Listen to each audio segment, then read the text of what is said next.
Salut les élèves! Alors aujourd'hui nous allons voir comment réaliser les tableaux de conversion, enfin revoir, parce que vous l'avez vu en primaire, on l'a vu l'année dernière, et donc on retravaille dessus cette année. Donc comme je dis toujours, hein, faites attention, c'est un point important, parce que l'année prochaine vous continuerez de faire des conversions, en troisième aussi, et puis au lycée aussi, et peut-être même chez vous un jour quand vous ferez des chantiers chez vous, je ne sais quoi. Alors commençons par les conversions sur les volumes, si ça vous va. Ce sont les plus méchantes. Alors, on va commencer avec l'unité qu'on utilise le plus souvent pour les volumes, le litre. Alors, ce que nous avons de 10 fois plus petit que le litre, c'est le décilitre, donc déci comme 10.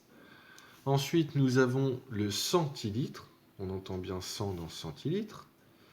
Et ensuite, 1000 fois plus petit, vous avez le millilitre. Ok, donc ça en général ça va. C'est exactement la même chose que pour les mètres. Mètres, décimètres, centimètres, millimètres. Alors nous pourrions avoir de l'autre côté ce qu'on appelle les décalitres, les hectolitres et kilolitres, mais sincèrement ce ne sont pas des unités qu'on rencontre tout le temps. Alors un petit exemple pour une conversion. On n'oublie pas version dans le mot, hein, sinon vous savez bien ça peut porter à confusion. Alors, imaginons que vous ayez à convertir 260 millilitres en litres.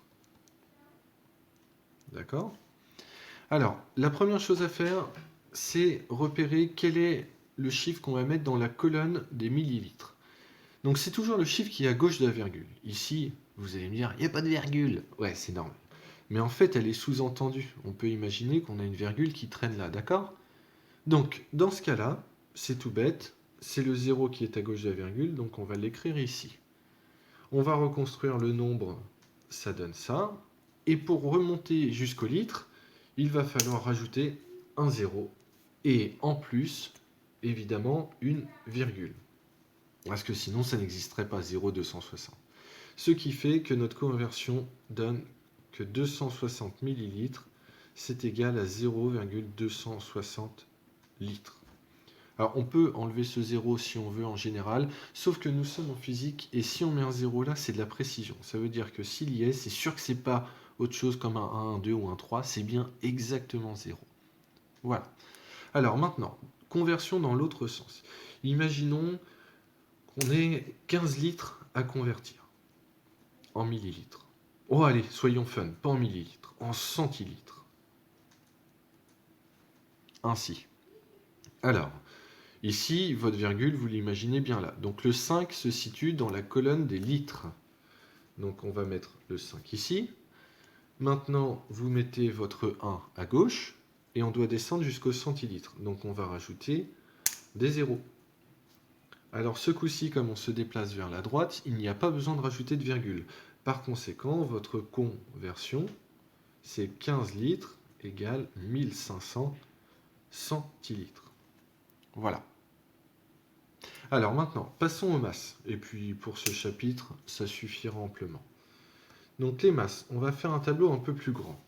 L'unité de base pour la masse, c'est le gramme. Donc comme tout à l'heure, on va reproduire les colonnes pour les sous-multiples. Donc nous avons le décigramme, nous avons ensuite le centigramme, puis nous avons le milligramme. Je ne reviens pas dessus, on va gagner du temps. Par contre, de l'autre côté, ça arrive qu'on les utilise. 10 fois plus grand, c'est le décagramme. Ensuite, 100 fois plus grand, c'est le hectogramme. Et 1000 fois plus grand, c'est le kilogramme. Lui, vous le connaissez bien en général aussi.